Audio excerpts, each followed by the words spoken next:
was.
You're running full speed, but the markets are faster. Quasar Markets Live brings the world's top financial minds to you. Everything you need to know in one place. Learn from elite educators and gain a competitive edge, leveling the playing field for you. Join the conversation. Quasar Markets Live. Good morning, Quasar Markets Live. Good morning, BigBeat. How are you doing this Wednesday hump day? Look, it's NVIDIA still, baby. Look, the tech stocks are moving. Yeah, I am. When I look at the world 3 weeks ago, the crying and the wailing and the gnashing of teeth, and the world is going to end tomorrow. I agreed with that. I mean, I did not like the feel of what was going on in the White House. I did not like what was being said. And this tariffs never work. We've said that a million times. Still isn't working. Because history tells us that. But as the thawing out of this craziness has happened, look at what's going on. The market has a V-shaped rally. I saw capitulation a few weeks ago, and here we are, right back to where we are. And actually today, a few hours in the trading yesterday, and we are now positive for the year. Right? All of that craziness, and now we're back positive. Why? Because there was too much shorting going on. There was this feeling in the world that I'm going to take 100, as you call it, 100xing everything, and trying to make a buck. And that FOMO to the downside was the wrong side, and here we are. And now things are thawing out. But as I always say, right, that the path of least resistance is the key to the market. Now, the path of least resistance 3 weeks ago was to the upside. The path of least resistance is no longer to the upside. Now we have to turn those charts back on. I think you were complaining with me yesterday saying, hey, BigBeat, we are a charting company. We do all these things too. That's right. And you're absolutely right. I didn't feel like charts were the important thing in the last few weeks because the news and the tweets were way more important. And they did take precedence. Now, I think as the news slows down, as we look at the future, and we go into the summer doldrums, as I call it, it's where volume and trading slows down. That's where traders go on vacation. But why don't care anymore about human traders? Because why? Because 90% of the markets now are done by algos and by machines. So I don't know, Howard. You tell me, what are your thoughts going into? I mean, we're down the middle of May. Yeah, I mean, I got a lot of takeaways from what you said there. Yeah, you know that I had been arguing with you that charts do matter. They didn't show you maybe the entry spots, but they showed you when a tweet was good, where things went to, and they hit resistance, and those resistances tended to hold up. And the same thing where support in general did. I do think they're very much back in the line of things now. You know, I do wonder about today. You know, we've had a blow off top. I'm like you're saying, I do think that there is, you know, I wouldn't be entering much today to the long side unless I see some sort of animal spirits kick in. But I did call for the animal spirits right earlier this week. It seemed like they were back. I was on track with it. And have had a great week trading, you know, in and out of these things. I know you've just stayed long, which has worked out really well for you. I have gone the other way. We've talked about it. We have a little bit of a different style there. I trade more the body. I don't worry about the heads and the tails. But I also then use NVDX, which is a 2x leverage of it. So I capture, in my opinion, more without having to play around the fringes. So, you know, it's interesting. Is tech back this bad? But here's the things I got to start to ask. Are we ahead of ourselves? Yes. SMCI 30% in 2 days. You were grinding with NVIDIA. Man, if you were an SMCI the last couple of days, hats off to you because it has just skyrocketed. You know, some of the things that you and I maybe haven't trusted much are kicking off too. So that's the only thing that's got my spidey senses tingling a little bit. It's like when the meme coins run in crypto, right? Well, to me, I think gold is telling me everything. We just broke below 3,200. I said it. Look, if you want to know when gold's going to take a dump, just go watch TV. Right? It's not hard to understand. When you see commercials about gold on TV, they're ready to dump their gold because they know when to get out. Right? And they got out. I'm still long silver. I still think we go higher on silver because the gold silver ratio is widening. Why am I talking about gold again? Because it does affect the markets. The institutional players, they only have a finite amount of money to invest. Well, so, it shows that it was probably institutions that pushed up this blast price, right? Because the money's coming out right out of it. So they took their profits. They're more likely to take profits on something like that secular and move out than retail is. Retail gets FOMO and stays in usually too long. So I do agree there.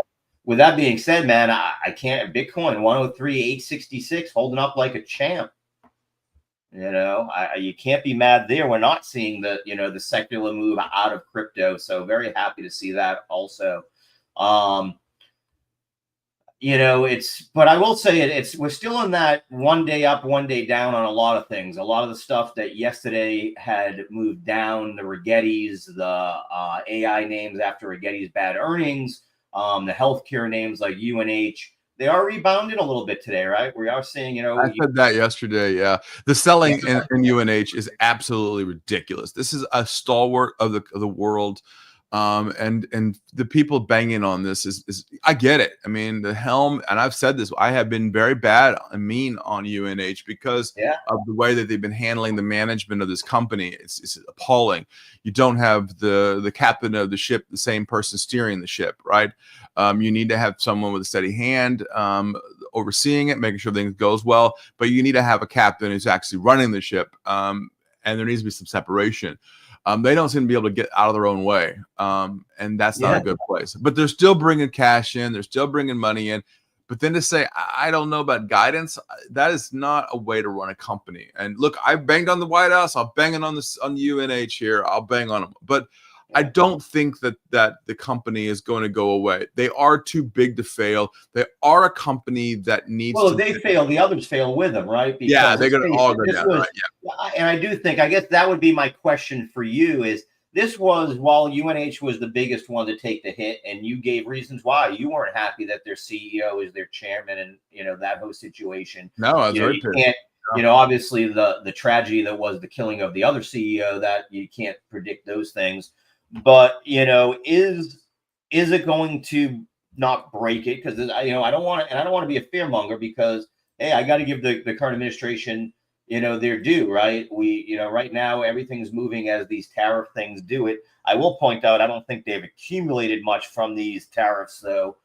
We haven't seen really much. But hey, if the administration does get this thing done with lowering drug prices, that helps UNH a lot. I mean, that's one of the biggest. That's what I was going to ask. Do you think that the system is broken, or is this just a temporary like tariffs? There's a little pain until it all gets worked out and figured out? Well, I mean, it's not like tariffs, because tariffs is a whole different animal with geopolitical issues behind it. But I do think that the shorting is too much, right? It's silliness at this point. And people are just piling on. It's that fear of missing out and fear of everything. I've seen it. It's I don't understand. Listen, I'm the first one to say it. I don't understand it. The emotional trader is in this market on a level that we've never seen. Why? Because we have more emotional traders than we've ever had in the markets. That's the difference, right? And banks are giving leverage to people who deserve no leverage, right? That's a problem. When guess when the last time we saw this? 06, 07, 08, Yeah. giving people the ability to buy homes that had no business buying a home, right? They didn't have the money to back it up. Are we seeing that? Because quite honestly, Yes. what we've seen is a credit tightening. But we're seeing in the ability to give it to people to trade, right? We're giving them the ability to 100 trading. Okay, I just wanted to make sure we're on the same page, because I think you're right there. I haven't seen, like Coinbase hasn't said, hey, you can't have money, or anybody else. Robinhood, who has as credit card companies, as we know.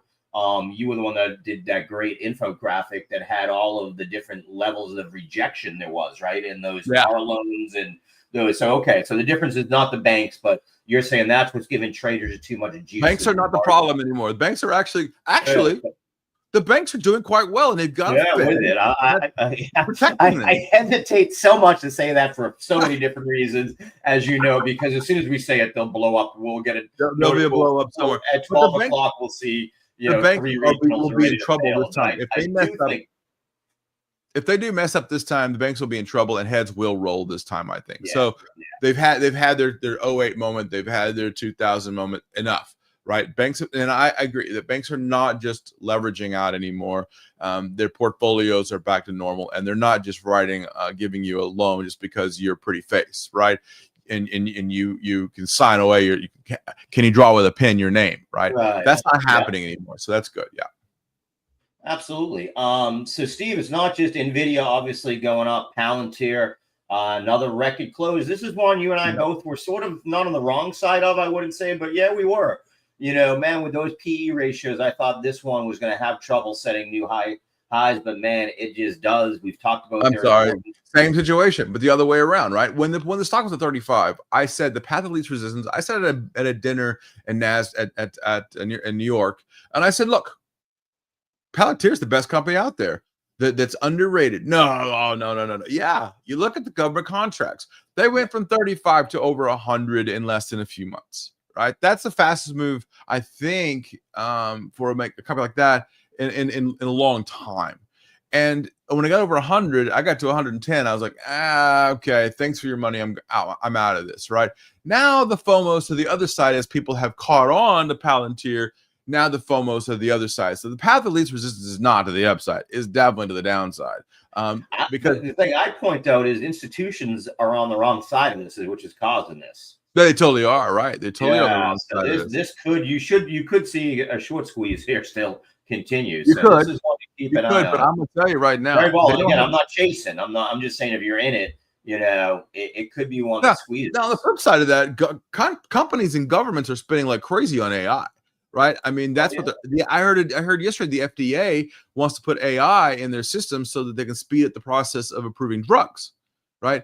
That's cool. Taking out the human element and now putting the AI element into it and saying, look, give me all the interactions of this new drug so I don't have to do this myself and wait for some study to come out. I think that could help. Is Palantir part of that? Yeah, a little bit. But are they getting these this is a $300 billion company getting $50 million in contracts. Okay, so there's the disconnect here, right? Yeah. The promise there that I'm going to keep an eye on is Palantir and healthcare. That's we know is sort of the holy grail And if you can handle the data that they handle on the defense contracting side, then you might be the answer. And the security, both cybersecurity side and the proven ability to handle that kind of data, that they become a winner in the healthcare. And then watch out.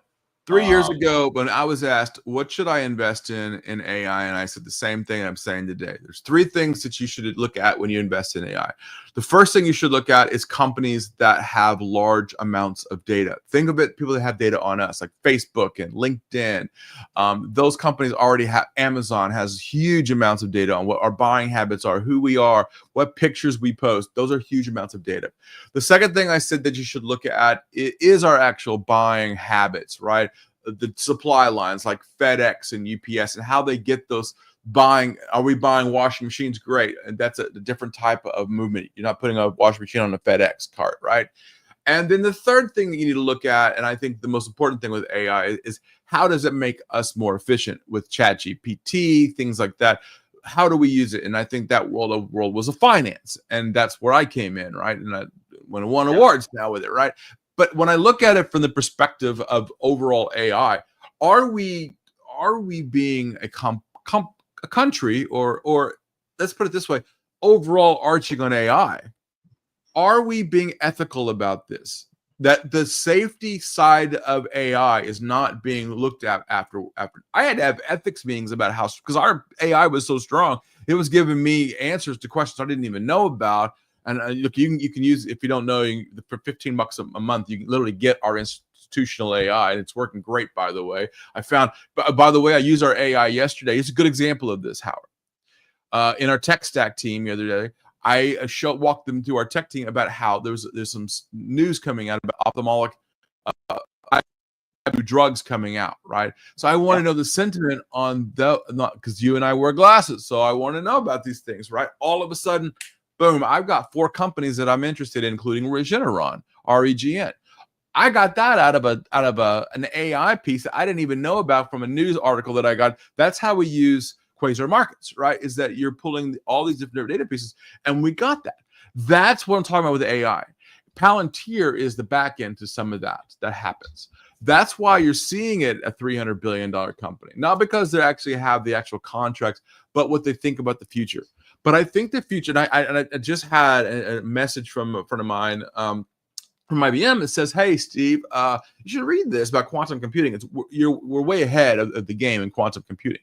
So you're not, when you buy qubits or you buy Palantir, you're buying for the future, and you should be FOMOing every 5 minutes in that. Another good example of that is when we talk about this Lunar, LUNR. We're not buying because Lunar has great machines laying them on the moon. It's about the future. That's why it's mispricing or pricing.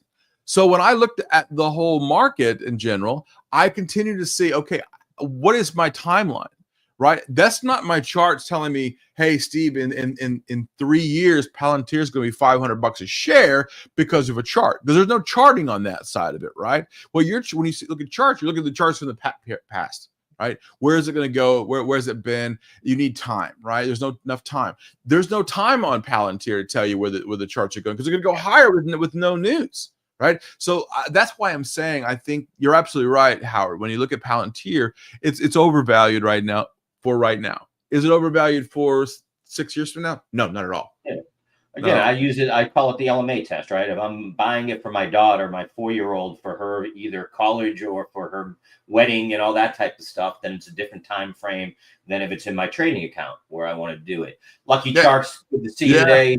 Bulls need to keep the momentum going without the Fed help this time. Sell in May is knocking on the door. I think we saw the sell in May. It already happened. I don't think we're going to see that personally. I think there's too much money on the sidelines is the difference. Part of sell in May, quite honestly, is because what do we see right after tax season is we see that 2-week buying period where stuff usually skyrockets and then the sell-off starts again. That's right. So I don't necessarily think that cycle is going to hit as much. I don't know that we're out of the woods. I mean, again, it has definitely been V-shaped. There is no doubt. And I said it wouldn't be, it would be you. So I'll be the first to admit it. But I also don't think we're completely out of the woods. This is different times. I think that, looking at, everybody likes to say, well, this is the quickest that the S&P recovered over its 200-day MA from going under. Living the world of Bitcoin, usually when someone says that, we head right back down under it. So that's, Yeah, I do think that having that reference point though of crypto goes into a couple of these, because you just said a few things. You've been one that originally was a hold on for dear life. You didn't touch your Bitcoin for years. And then you started trading it more. And, part of that, I think, is an influence that I had on you, talking to you about why wouldn't you? You do that with your stocks, like you just talked about. You'll buy Palantir, sell it, and then buy it back, on irrational moves to the upside and irrational moves to the downside. You take advantage of those. Yeah, but for me, crypto, especially in the side of Bitcoin, was an asset class that I wanted to accumulate, like I do everything else, gold and silver. I will tell you something very interesting. I actually had a scammer call me yesterday about my Coinbase account. I had a laugh because I stopped answering my phone about 4 years ago because I get on average about 80 calls a day from crypto scammers. Yeah. And normally I don't listen to the number. I don't pick the phone up anymore. But they're pretty good. They're getting better. So be careful out there. They can't get into my coin, but it's backed by several different. I mean, we are the OGs of crypto. Howard and I are both serving president. He's the president of ABCA, American Blockchain Cryptocurrency Association. Good luck, guys. I will say the next level of all of this for me was it's like a gold, right? It's like an asset class that I accumulate, and so I don't really see that now. Trading my Solana and trading my Shiba a little bit. I saw Shiba as a project that I liked, and I still do. I think they still have a good project. They got some good companies behind them, and they're working very diligently. I like that. The speed at which they're working at, it may not be as fast anymore, but I will say that I do like that. But you're right. I'm not the trader in crypto because the world of Discord and Reddit and is a little too fast and a little too off kiltering for me. Meaning that some of it is nonsense, right? I don't want to read nonsense. And when you see mainstream media not talking of understanding, they don't understand it. When I read a news article from a company that's putting out news articles on crypto and a Main Street, I just kind of like, that's not really right. That's not really true. That's not right. Let me go talk to Howard. Howard knows, right?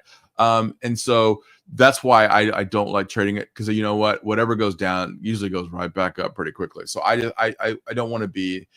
You heard Warren Buffett say it a few weeks ago. Look, if you can't swallow a 15% move, a correction in the market, you probably shouldn't be investing, right? And he was right. Look at it again. Boom, down 15, 20%.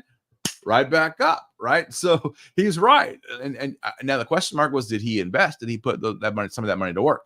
I would say that he did, actually. I would almost harness and bet that he actually put something to work during that capitulation.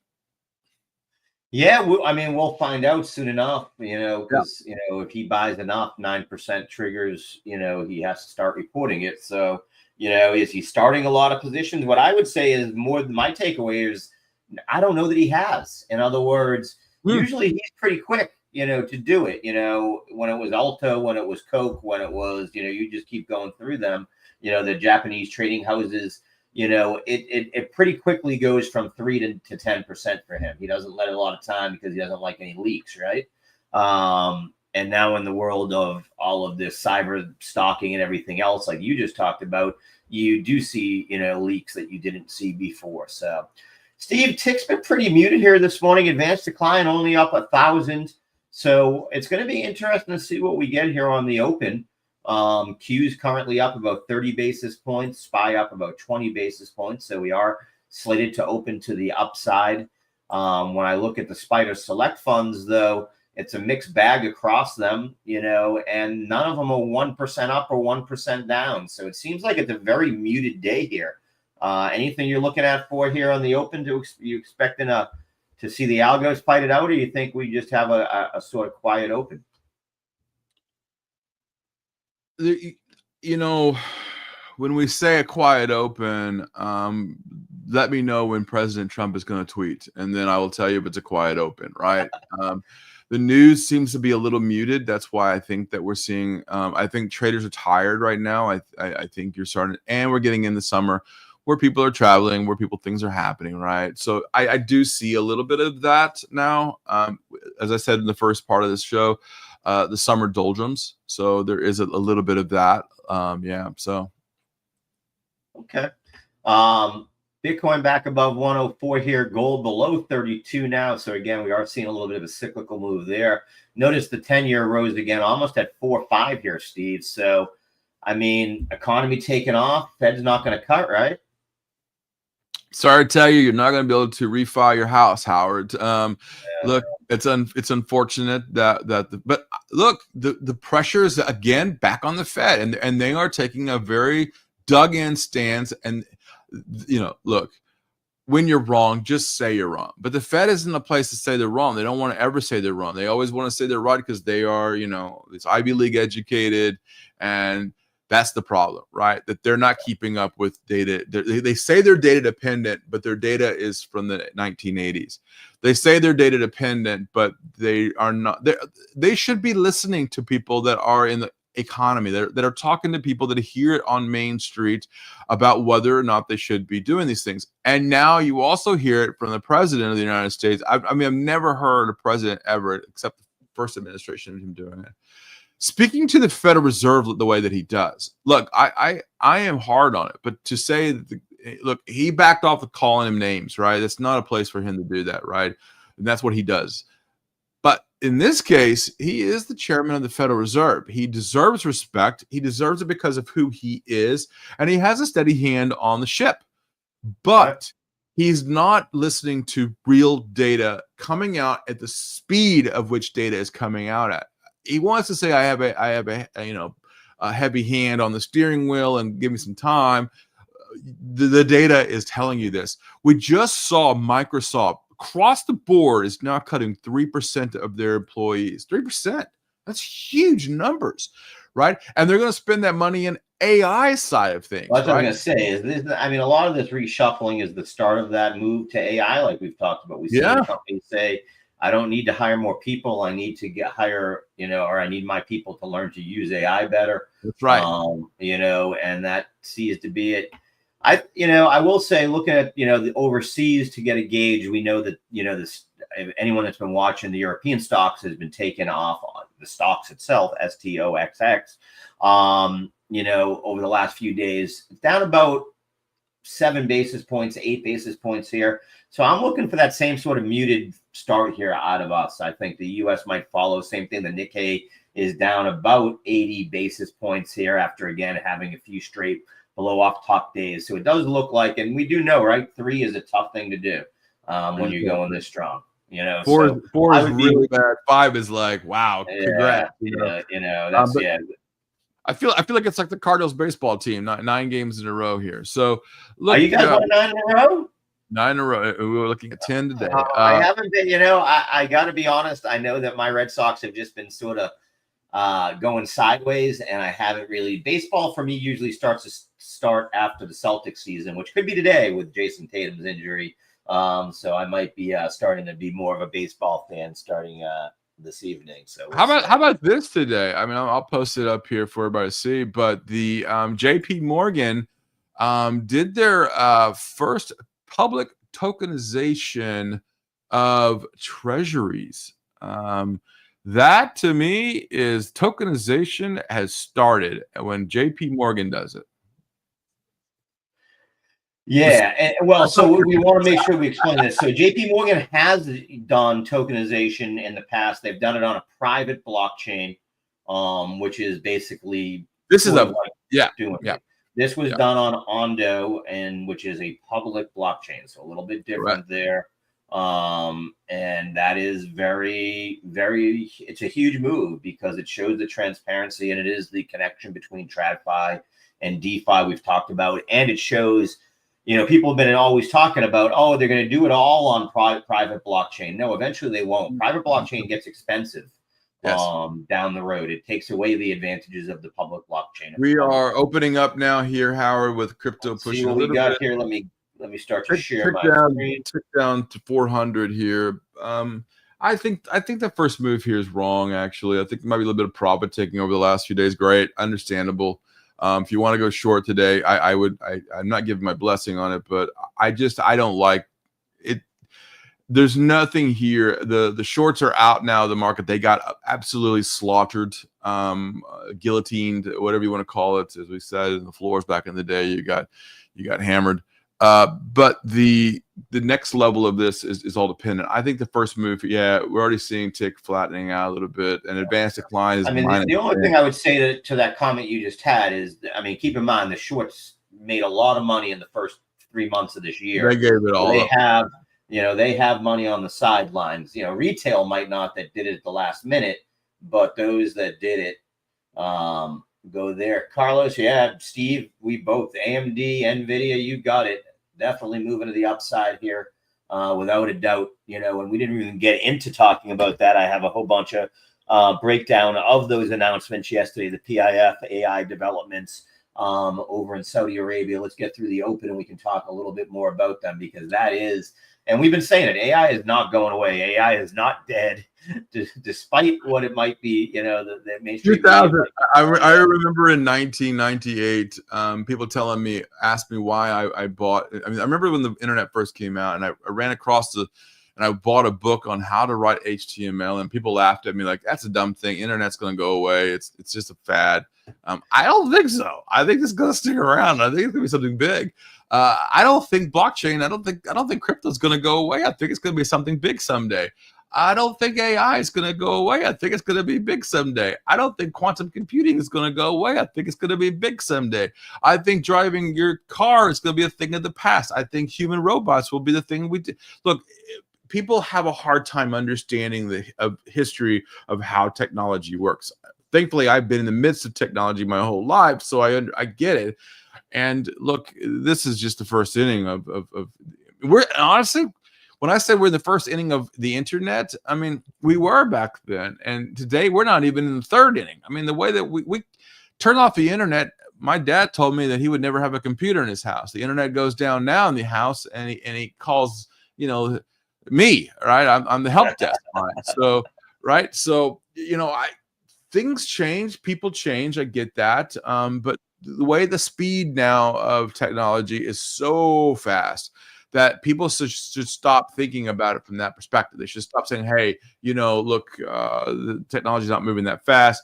It's moving way, way faster than anybody's thinking. But here we go, 104.3 now on Bitcoin. So, and there we go, 133.7. I think we break 135 here on NVIDIA here pretty quickly. You asked me yesterday why I haven't been trading and just buying NVIDIA. Well, there it is, 135. Because this is it, right? I thought it was way undercooked. I thought the problem was there. There's 130. There it is. So, I mean, I'm sorry, 134. Yeah. I would point out that on my charts, that's exactly the spot I pointed out yesterday, if you remember, is that one. And yet you sold. Yeah, you sold. Come on. No, I'm still holding NVDX. Okay. You keep saying that. I sold some. I put it back into the markets, and I didn't sell my long-term hold. There you go. Yeah. I don't know why you said that like 3 times, and I'm like, that isn't the case at all. I'll clear my ears. I got Q-tips around here somewhere. 104.3 here. Look. The Nasdaq just took off again. The shorts are getting crushed again. We have said that. Look, there's just so much going on here.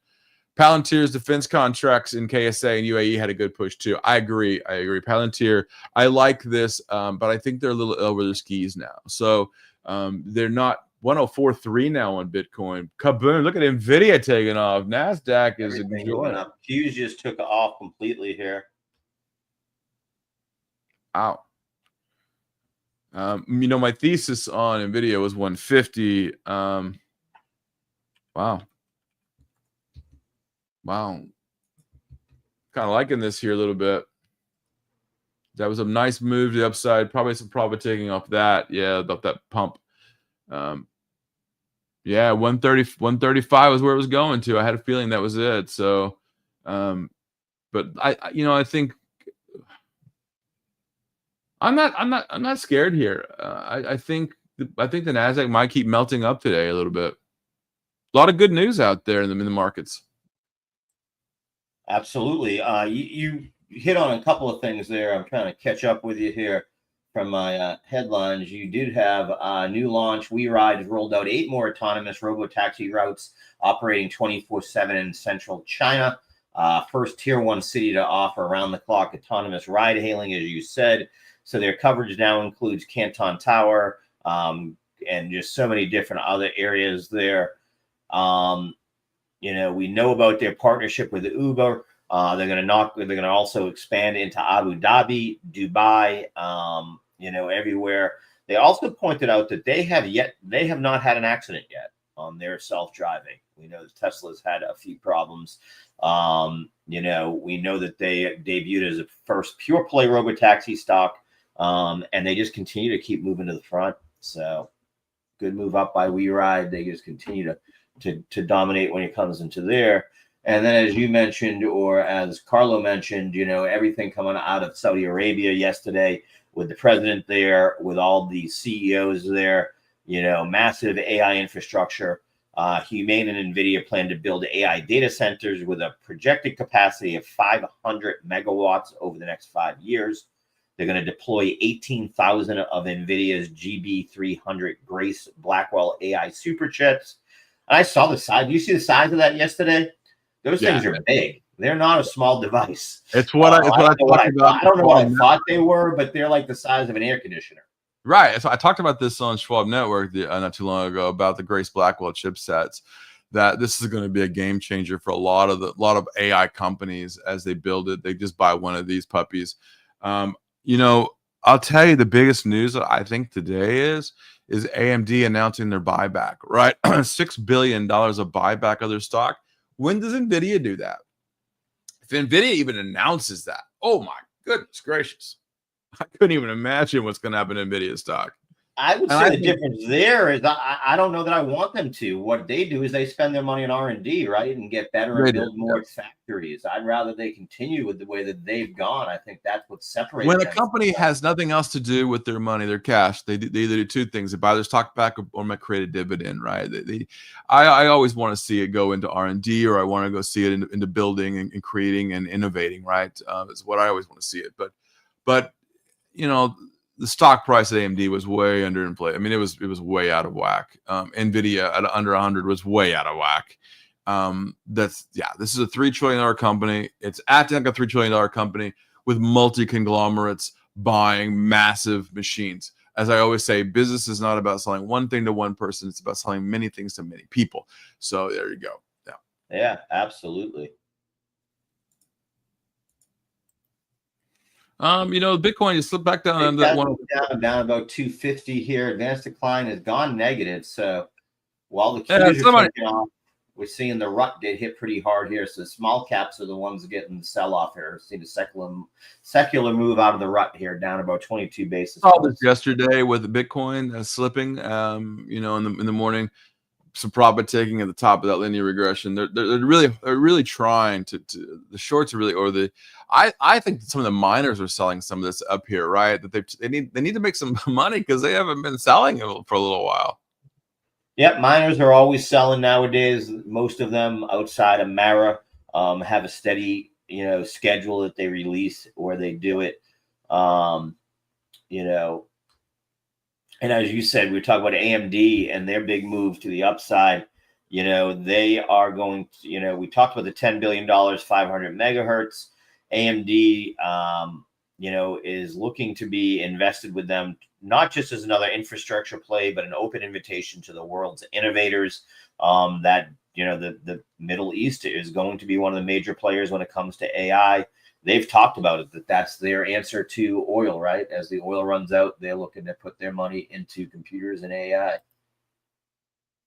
Pump right back up in Bitcoin. I mean, I don't know why. NVIDIA, as Carlo just pointed out, NVIDIA just passed Apple again as the largest company on this move to the upside, 3.16% to the upside. Nice move there.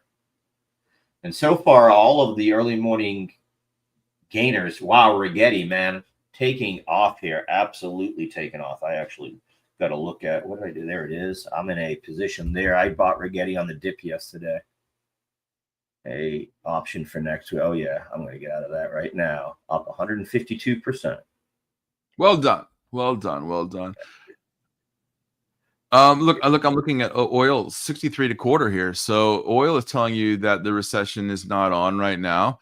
You know, you saw some of OPEC companies and countries over the last few days have been saying we're going to pull back on some of our oil to keep the price up. So there you go, 133.82. You know, a little bit of selling here in NVIDIA. I'm not liking that selling. I think the people are they're looking. I think that's algos. The way that I'm looking at these charts, looks like algos to me that are getting involved here. Boom. I am out of that. Very well done. Hey, we're at 800 watching. Let's get up back over 1,000 again today. Hit that like button. Yeah, make sure we. Let's take a look here, see if I can find a laggard like I did with Rigetti yesterday. Let's see what we got going on.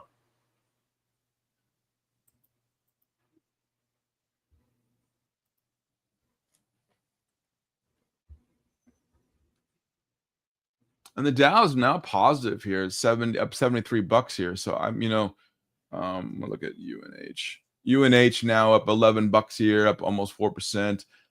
Tried again to sell off this morning and didn't get it done. So I think the path of least resistance now on UNH is down to the upside. I think that anybody selling UNH now. That was the one that I did not, that I should have gotten and wanted to. Did not get in yet. If you're now in it, it's a long-term hold. It's a good play now. I'm not saying we don't tell anybody what to buy and sell, but I will say that I do like that. I do like this UNH move here. Tell you what, I might be interested in today is Aurora.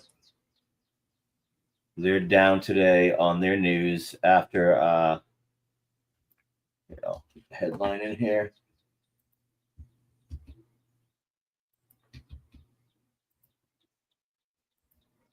They're down over 17.5%, although they've already recovered about 6 of it. So I might have missed this one already. And the news there was Uber announced that they're going to a $1 billion exchangeable note offering. Market interprets it as a potential dilution pressure, though the notes aren't direct equity sales. Not equity sales. They're going to put $1 billion in 0% 3-year exchangeable notes convertible into cash or reference property. Initial exchange price of $8.50, a 16% premium to their close as it is. So again, everything that I read here is pretty good. The capital raises for strategic investments. You know, I personally, this could be one that I keep an eye on. And if you don't know, this is a Pittsburgh-based self-driving truck tech firm, Aurora. So they're the ones trying to build 18-wheelers to go out there. So yeah, I mean, I think we're less than 2 years away from semis driving on the road with no driver in it. Yeah, and they recently signed long-term deals with both NVIDIA and Continental in January to advance autonomous freight tech. So, I mean, that'd be a huge move there. So it is one that I'm going to keep an eye on here. I definitely do think it is still a player. I think this was an overreaction. I just wish I'd gotten it earlier here on the open. I let it sort of run away here. But Antonio Costa is pumping SPCB here. SPCB. I don't know what that is. SPCB. Supercom. It's almost at the lows of the day. It already pumped. Although it just pumped in the last hour. Yeah, it definitely was a mover. I don't know. It's up about 8% here now. I don't know that I'd be looking at it. Drop back to the view app. That one would not be a player for me at this point. Not on the charts. Ooh, it's a little bit of selling. There's somebody dumping here. Yeah, tick's gone pretty negative here, down about 400. Advanced declines, not moving too far, down about 300. Dixie hasn't really moved that much, down a little bit today, Steve.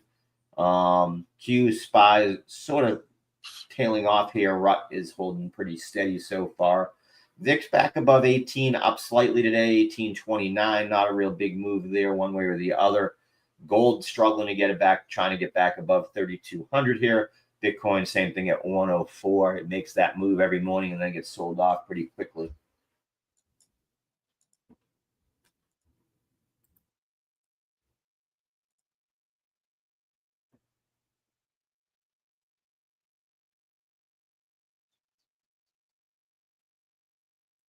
Yeah, Carlo, couldn't agree more that that these are definitely huge investments. And I can tell you by the way that Dubai went after crypto companies when they want to attract investors and they want to open the borders up to some of this, you really see a a strong move into that markets. So I do agree completely with you there.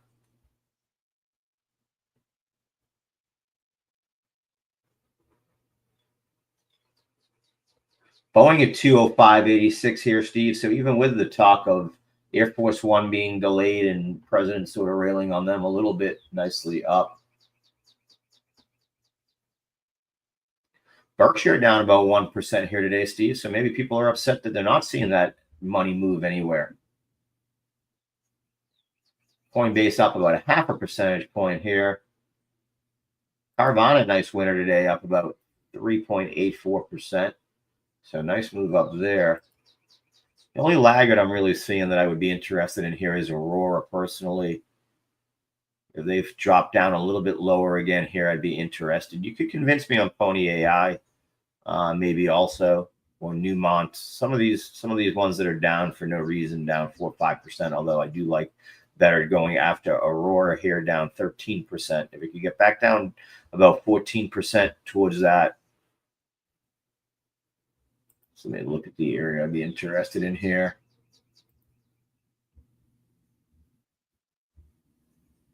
Yeah, Aurora on a pullback towards this VWAP around 613. I'd be very interested in it there, down around 16.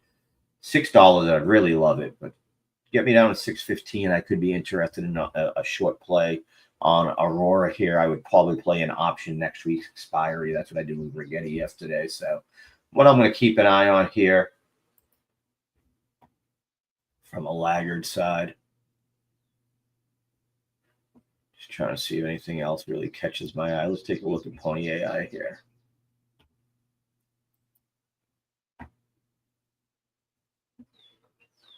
Well,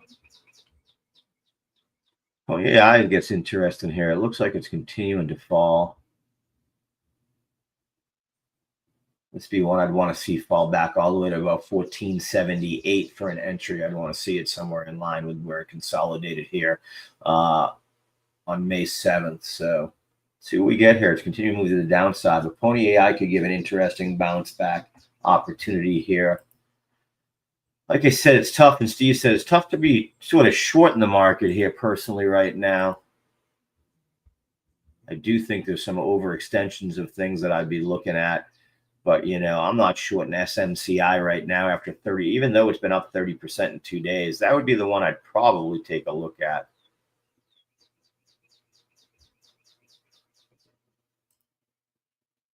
Rigetti's still up 9%. Again, that's why I'd be looking at some of these. Is that move yesterday made no sense to the downside. And it's bounced back really nicely today. VIX is climbing a little bit. Tick has gone more negative. We look like we're going to go negative across all the markets here. So happy I made that move and got out of that right away. Crypto struggling here, 103.6. Ethereum is the one that really had a strong day, but back below 2,600. Ethereum had actually gotten up as high as 2720 here yesterday. So it's made 2 attempts to get back above the 200-day MA, which is a big move considering where it was below the 50-day MA, but that move from the 50 to the 200 has been pretty quick. So again, I'd more or less be a shorter at this point on Ethereum than following it to the long side here. So we'll keep an eye. Market's definitely losing some momentum here.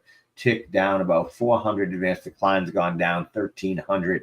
Like I said, we've gone negative on the SPY, negative on the Dow here. RUT has doubled the losses from the open, down about 45 basis points now. Qs has picked back up here, so nice little spike there as I say that on the Qs here. So markets, we're definitely seeing them fight it out here. The algos are definitely doing a little bit of a battle here.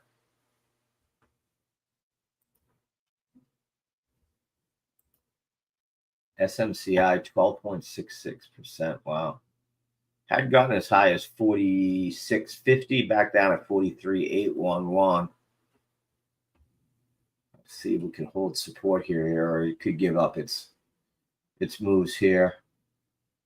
AMD still up about 6%. NVIDIA gave back a lot here, now only at 132.92 after almost breaking up to 135 there. So it hit that resistance spot here. I pointed out on the hourly chart yesterday.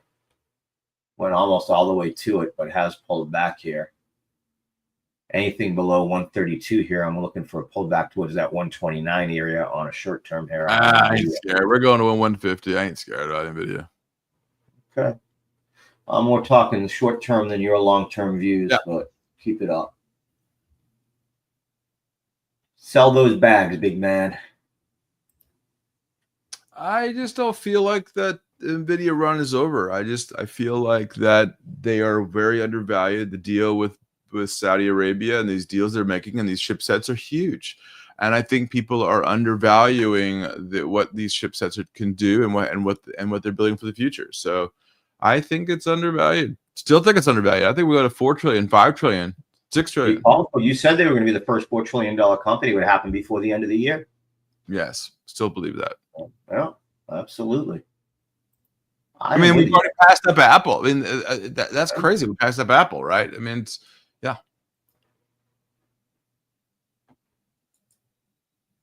Wow, look at that. Rebound. Yes. That is correct. And the reason they had it is because they had all the energy, right? They had oil, and now, of course, they have two things that I really like over there. They have a lot of sand, so they can make chipsets, right, with wafers, and then they also have sun for solar power. So they've got the power world. Yeah. And Carlos saying he loves TTD after Apple opened and April tariffs around them. Yeah. The problem with TTD for me is that what they do, right? They do ads, and to me, they really killed it during the election cycle, right? That's when big money is spent, and especially when it comes to a major election like a presidential election, and that's over for TTD. So I don't know if they have a lot more upside room there, but they might. Who knows? All right, we're almost there, baby. We're almost there to 1,000. Let's get it over again. Hit that button. Hit that retweet. We're still doing it. Absolutely. What do you think? And I'm seeing Wendy Crypto talk about it. You know, how do you feel about JP Morgan, was Jamie Dimon, who was so negative on crypto for so many years, and now is tokenizing treasuries? Listen, I'm not going to get mad because he finally woke up and realized what the future is, what we've been talking about for 10 years. Right. You know, let's face it, if you want to, the problem, this is what it is either they adopt blockchain technology and they get instant settlement, or they fall behind everyone else, because that's coming. And that's where it really is, right? They want instant settlement and instant ability for liquidity. And what does blockchain provide? Both of those. You can move your money or whatever it may be across the globe in a matter of seconds. And then when it comes to the speed of finality, there's no reversals. So they don't have to, worry about that at all. So, I don't, listen, like I said, I'm more of a supporter of Coinbase's moves into these areas and the crypto native companies, but I'm not going to get mad, for these other companies to get in. It's the future. It's watching who do they partner with. Like you just pointed out, Ondo, ONDO, in my webinar last night with Prosper. We talked about Ondo. That is one of the ones that's going to be a big proponent. Look at what our president's company, his kid's company is doing at World Liberty. That's going to be the future, the intersection of DeFi and TradFi. Again, we've seen them use Aave very much, right, for lending and borrowing. If you've got all this crypto, if you own millions of dollars of ETH, why would you just have it sitting there? You want to stake it, or you want to lend it out and earn interest on it the same way that you would, with your dollars. So that's what we're seeing, is that move into the TradFi area. Politicians with their fingers in finance. Well, I don't like any of that, as you know. But it is the future. That's why, what he's done is trying to quickly compete with Coinbase. I got to tell you, I spent a lot of time on Coinbase last night looking at their website and the way that they've really become their own ecosystem. They lock you right into not lock you, but they have all the apps right there. You can connect to DeFi directly through the Coinbase app itself. You don't even need to go to Aave directly to start to do your lending and borrowing. They have all of those, Web3 integrations built right in. So they've made a great move. I'm still a huge fan of Coinbase. I would like it to pull back. I'd have to say one of my biggest regrets is I didn't have a position of coin going into this.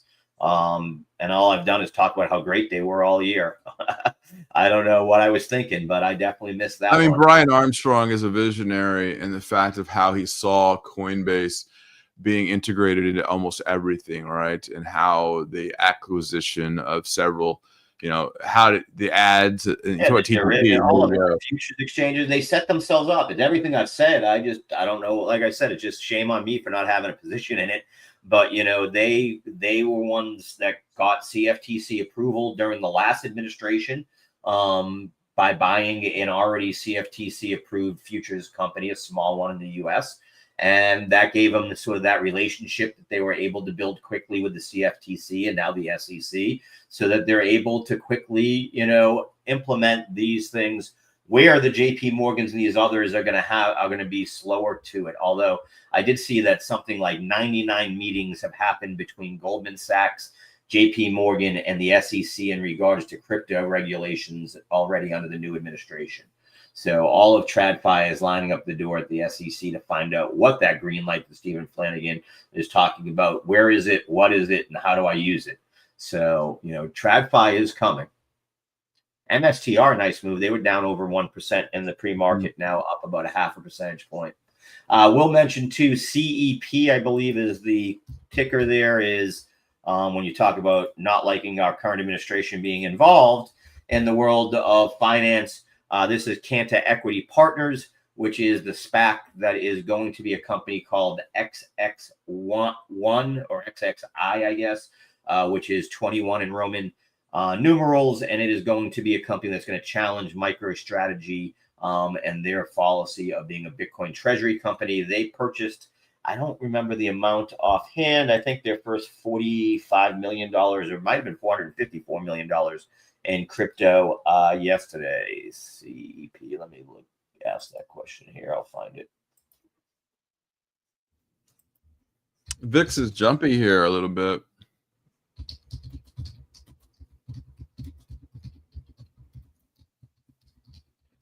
Yeah, it seems like volatility is clicking back in a little bit. I will point out too, I mean, it was one of the quickest moves that we saw down from that high on the VIX. So yeah, they purchased 458 million, so I was right, of Bitcoin. They did that on May 9th at 95,319. So again, Cantor Equity Partners made its first Bitcoin purchase, acquired 4,812 Bitcoin, valued at that time at 458 million, 95,319. So they got a good price. Transaction was structured such that Tether, the stablecoin issuer and majority stakeholder in 21 Capital, purchased the Bitcoins and held them in escrow. Upon closing the merger, the Bitcoin were transferred to 21 Capital. With this acquisition, 21 Capital's total Bitcoin holdings are now 36,312 Bitcoin, making it the third largest corporate holder of Bitcoin, following MicroStrategy and Mara, the Bitcoin mining company that I always talk about. Company plans to get 42,000 Bitcoin by the end of this. So, by the end of the merger, I should say, and the SPAC starting up. So, big move to the upside. I do need to add them to this watch list here.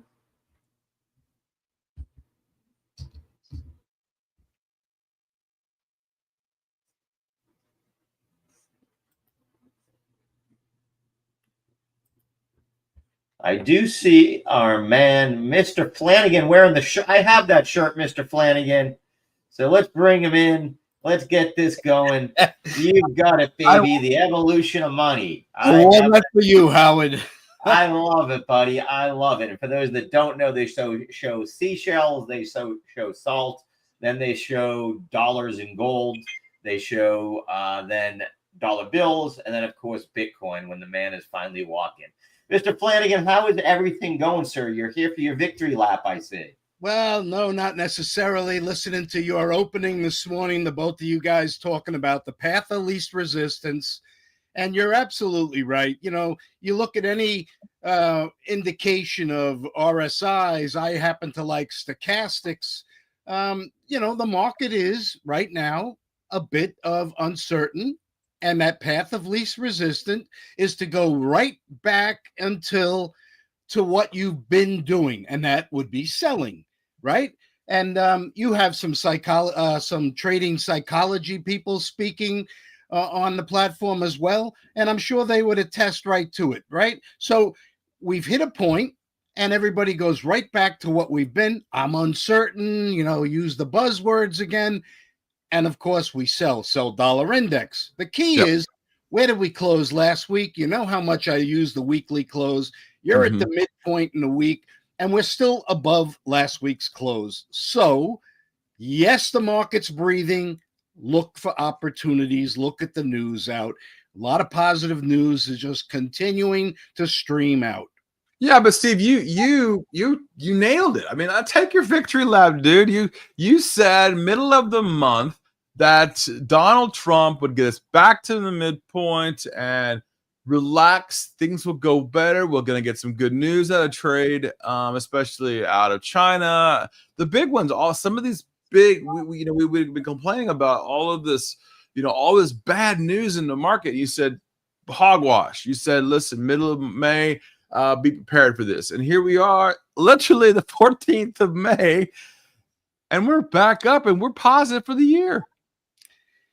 Steve, a lot of experience in the marketplace, and I base my my forecast, my theory, my thesis, as you like to call it, off of, you've got to understand that there's so much noise pollution out there. And let me just keep it real simple. I kind of wait. You say noise pollution, but when the president tweets, is that news or is that pollution? Yeah, right. Because he is the president. Misdirection. A long time ago, somebody always said, watch this hand when you're hearing all this coming here. That's not the hand you should be looking at. It's the other hand that's going around and picking your pocket. Right. Well, especially Steve. When the president's speaking, yes, you got to listen, and that's why you've got to be nimble. But you're nimble. You're respecting the comment. The markets are going down in an aggressive manner. However, are we trying to destroy the country? The illogical answer is no. Are we trying to get a point across? Remember, like we said, the disruptor. This guy is the great disruptor.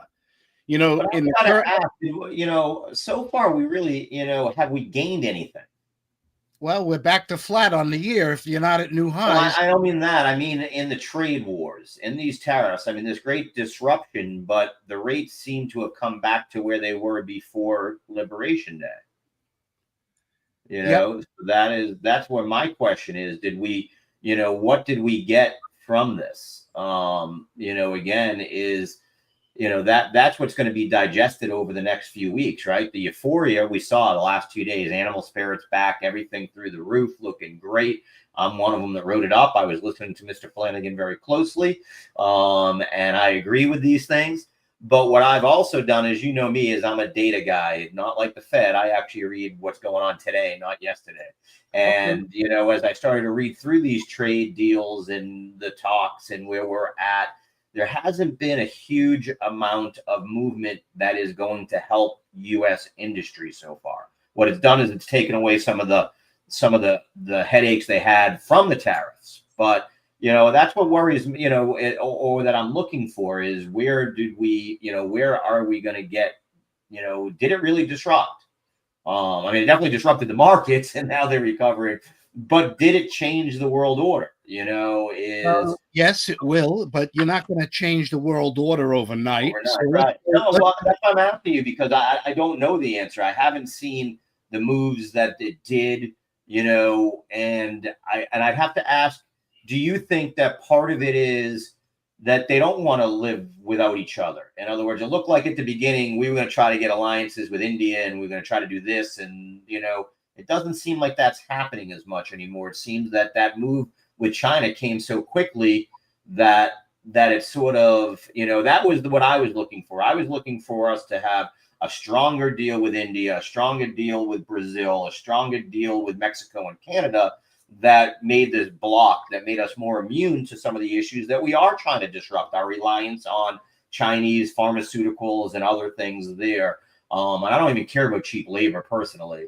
For me, it was more those things that really are important that I said, I will put up with this short-term pain because we need to make pharmaceuticals in the US and we need to do the following sort of stuff. Is that now going to come? Let me unpack. You got me in a lot of areas there. Sorry, bud. Let's start with one.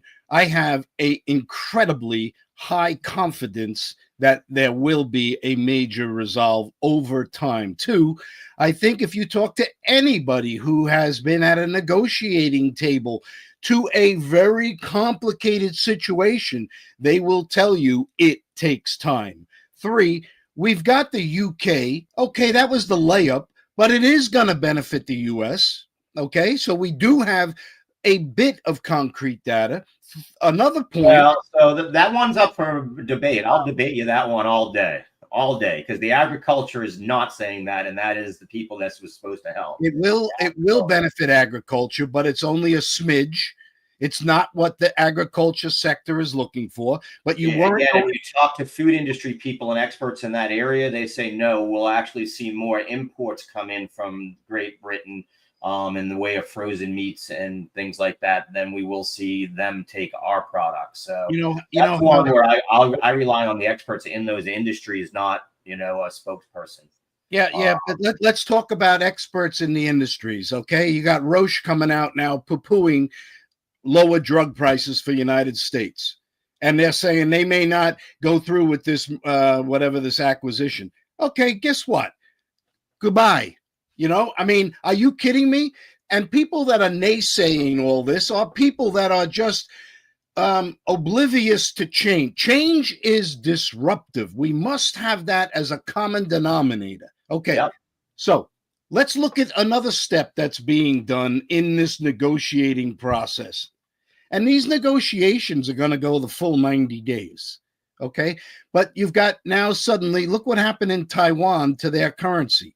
Now look what's happening with Korea, because the United States is sitting down and saying, we'd like to have agreements, but guess what? You got to stop manipulating your currencies. Yeah. And suddenly so this is a situation that will take time. The ingredients are rapidly coming into place. I talked about the currency markets going flatline across the bottom. Look at the weekly closes. We're above our weekly close from last May 9th. In the dollar index, that was around the 100 level. You've got 4 successive closes in a row that are slightly higher. So you are building a base. You get a spike high up to 101 and change, 101.15. And now you're settling back in here.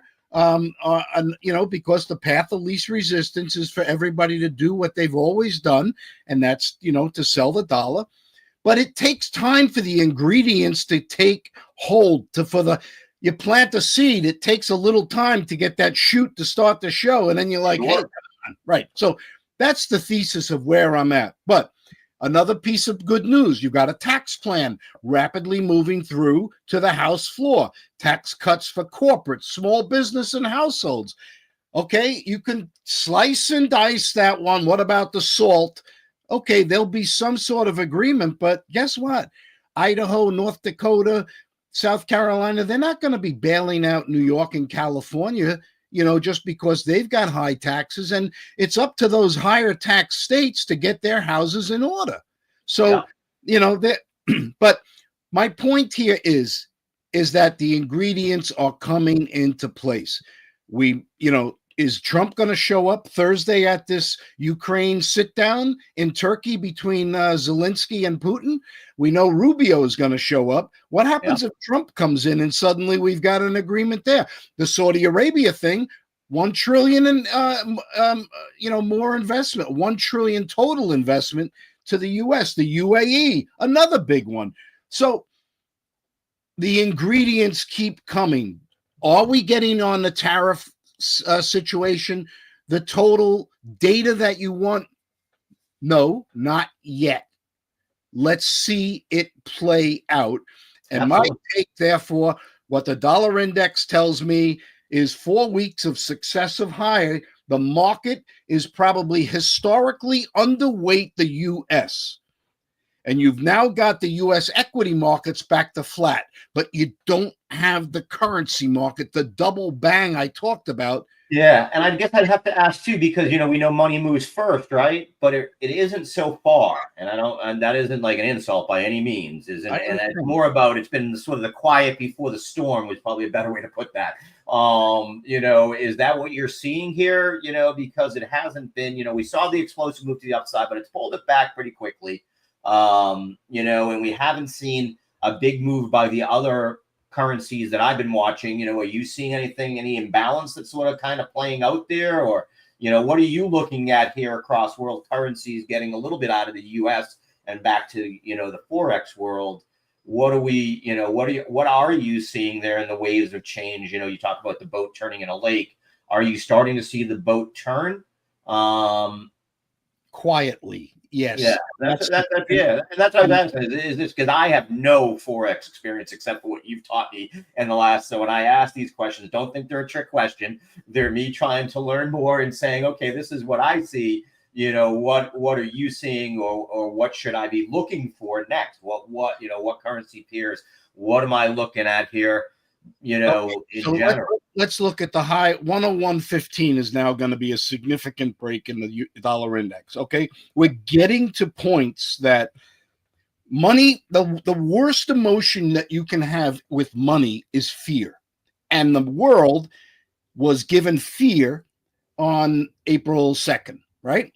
And so money scattered, gone to euro, gone to the yen, but the yen is back up, back to 146 roughly. So yeah, that's come well out. So the yen is a safe haven. And if the dollar yen is trading higher, the money is moving out of the safe haven that it went in. And that's an important thing to watch. However, there's another side to that coin, and that's Taiwan and Korea. If we're talking currency manipulation with them, you bet Japan is on the radar with currency manipulation. It is probably the most manipulated currency in the majors out there. The Bank of Japan, intervened at 160 and knocked this thing down into a 135. Oh, yeah. So, they don't want the yen weakening too much. And I think that the yen will be a strong currency. Just perhaps its strength versus the U.S. may not be the play. Okay, so, a lot of the confusion of money is still got to do with the Fed right now. Yeah. And that's why money has yet to move rapidly back into the U.S. We are so underweight in the dollar. People do not hold the dollar as well as the normal levels they would hold. And we haven't hit that break point where people now are forced to unwind that trade. But, when we keep getting our Fed Vice Chair Jefferson comes out and says, again, where is the data dependency of our Fed, which Steve talked about? He says we're making headway to 2% inflation. Okay, that's great. How about a 0.25% cut? But then he says he cautions that the outlook is becoming less certain because of the fear and threat of tariffs, uncertainty, and its inflation. But he goes, the inflationary impact will be temporary. Well, if it's going to be temporary, then don't you see out that front window?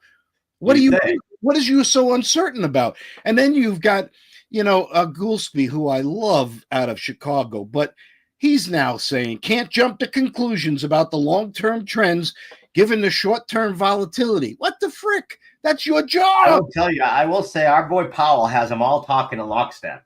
I mean, it's unbelievable. Yeah. It's like and over there. He gave him the Kool-Aid at the last meeting. Yeah, all of a sudden, the lower inflation number in CPI, he's saying, well, inflationary pressures are lagging and they haven't really shown you. Okay, I mean, I just don't get the crystal ball that they have when they talk. So a lot of uncertainty now is around the Fed speak. And so money hasn't hit the got to get back into the dollar.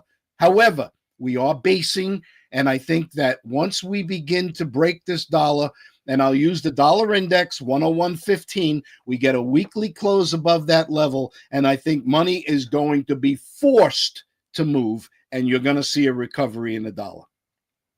Okay, I love it. Do you think we can break above the 50-day MA there, or does MAs matter in forex at all? Everybody uses 50-day, 200-day, and they call that what, the golden cross. And my view on moving averages, they're a great indicator to support your beliefs. They act as good resistance on the way into it. They act as good support on the way back down. But do I make trading decisions on it? No, because every boat at the bottom of the ocean has a chart room that watches those. So no. I'm just curious because the only reason I know is because it really did, like you said 2 days ago, it hit that 50-day MA to like the penny and then dropped down. And it did, right. But that 101.15 level, also the high, you can go rapidly right across and see the bases and the break points in history. So it acted as it did just what it's supposed to do, especially when we throw in computers, and computers are watching this stuff within microseconds. That's under a millisecond. And they're watching these things. So they naturally take this in, because when we refer to computer models, which dominate trading today, it is perpetual motion. They don't stop.